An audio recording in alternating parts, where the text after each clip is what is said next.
Всем ассаламу алейкум, это очередной специальный эпизод нашего подкаста на Найза ТВ, разбор полетов, как его прозвали, Найза ТВ Продакшн, да? Мне нравится. Главное событие сегодняшнего вечера, главное событие предстоящего турнира Найза FC36, последний турнир в этом году, который будет 29 декабря. Главный бой — это поединок Ильдара Кудайбергенова против Серикбая Ходжабаева. Для Ильдара это первая защита пояса чемпиона, как говорится. Только лишь после первой успешной защиты можно называть чемпиона полноправным чемпионом. Для Серикбая Ходжабаева это еще одна попытка стать новым чемпионом NFC в легком весе. Как тебе этот поединок, Исатай? Вторая за этот год. Вторая, кстати, за этот год. Очень интересная история Серикбая.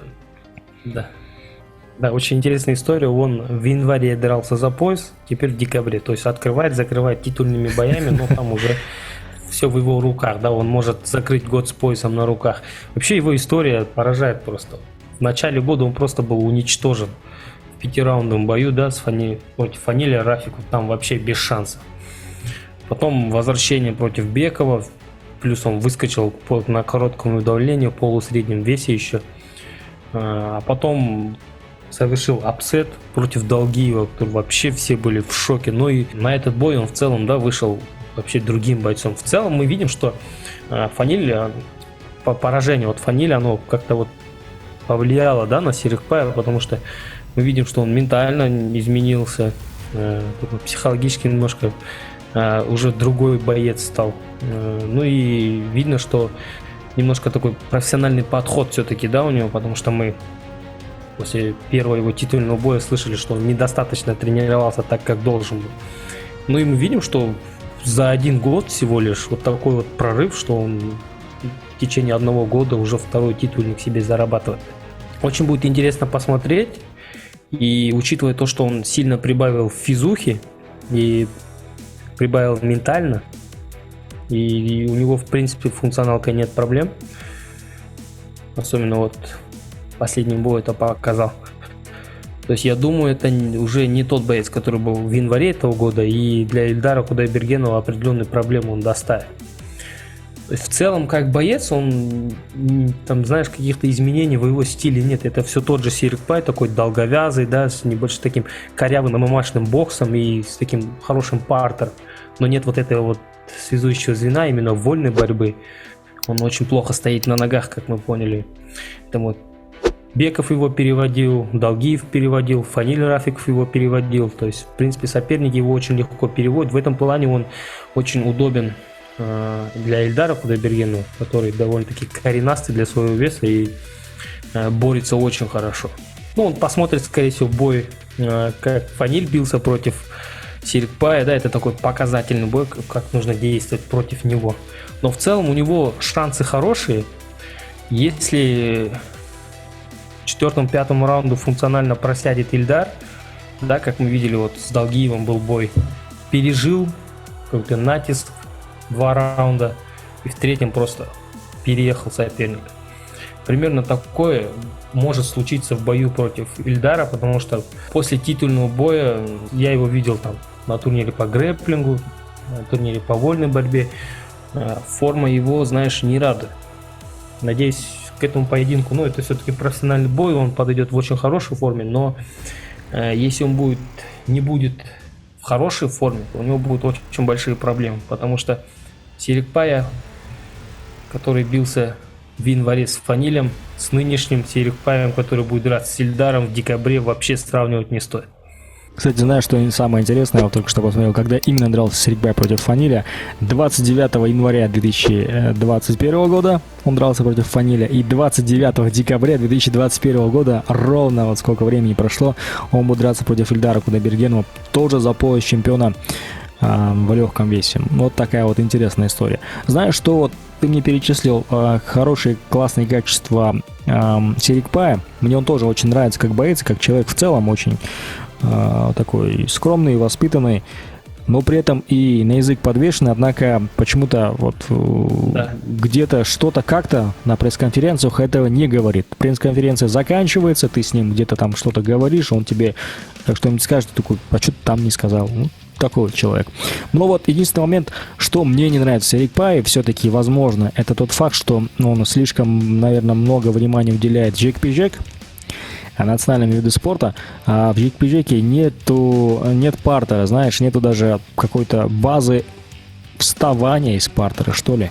Особенно вот его поединки против Фаниля, против Бекова показали, что он просто лежит, даже не пытается встать. А оказаться, встать, да?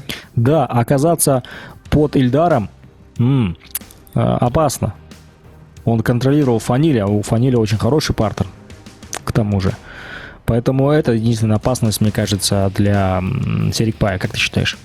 Да, это вот, наверное, самый такой решающий фактор, потому что мы в целом не видели вот именно демонстрацию вставания с партера вот Серикпая, да, использование вот октагона, отталкиваться, вставать, вот такие, базовые мощные моменты. В этом плане, да, кстати, мы не видели, у него такая есть связка ударки и партера, да, вот именно борьбы в стойке, вот этого, к сожалению, нет. И учитывая, каким стилем обладает Ильдар, это его будет самый большой минус в этом бою. Ну да, посмотрим, в каких кондициях, в какой форме будет Серикпай. Надеюсь, что у него получится стать чемпионом. Не то чтобы я там против Ильдара болею, но просто интересная история. И какая драма будет, представляешь, он год назад абсолютно не знал, что он хочет стать чемпионом. Вообще не понимал, что куда катится его карьера, грубо говоря, да. После поражения Фанили вот он буквально вообще поменялся. Ну и Ильдар тоже, у него интересная история, поэтому буду болеть за красивый поединок, ничего предсказывать не буду. Однако, знаешь, даже не знаю, вот, допустим, для остальных претендентов в случае победы Ильдара или Серикпая, что для них изменится? Ведь как такового явного претендента по большому счету нет. Если Фаниль выиграет Ханыбека, либо Ханыбек выиграет, у Ханыбека, да, конечно же, есть там какие-то шансы, а если Фаниль выиграет, что дальше для него? И с тем он дрался. Тогда нужно Кабардиевым разбавлять всю эту ситуацию. Да, я, кстати, про Кабардиева вообще забыл, да, точно. Но смотри, я считаю, что в этом поединке все-таки большой фаворит, это Ильдар Кудайбергенов. Все будет зависеть от его формы. Но в целом, если он будет в хорошей форме, с такой же, как он был в чемпионском бою, то однозначно он будет победителем.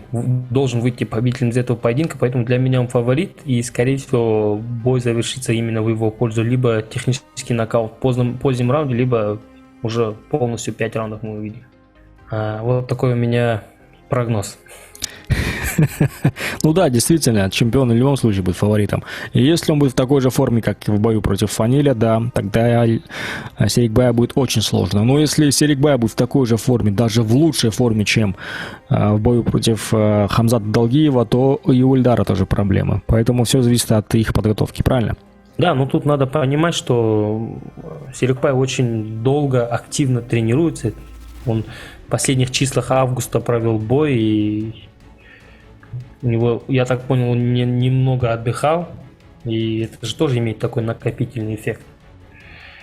А Ильдар все-таки как-то смог отдохнуть, восстановиться. Если наберет форму, то, скорее всего, он и будет фаворитом в этом бою. Ну что, наш небольшой мини-разбор главного события NFC 36 подошел к концу, но вы обязательно пишите в комментариях, что думаете по поводу этого главного события. Будет ли NU или N-Steel, кто же останется чемпионом в этом поединке, обязательно пишите в комментариях, пишите свой прогноз. Ну и не забывайте подписываться на наш YouTube-канал Найза ТВ. С вами были Арман Абдрахманов и Мадив Сатай. Увидимся на NFC 36. Обязательно покупайте билеты и посетите самое горячее событие уходящего года. Уходящего года, да, вот именно так я хотел закончить этот подкаст. Все. Всем большой рахмет, что досмотрели эти выпуски до конца. Увидимся совсем скоро.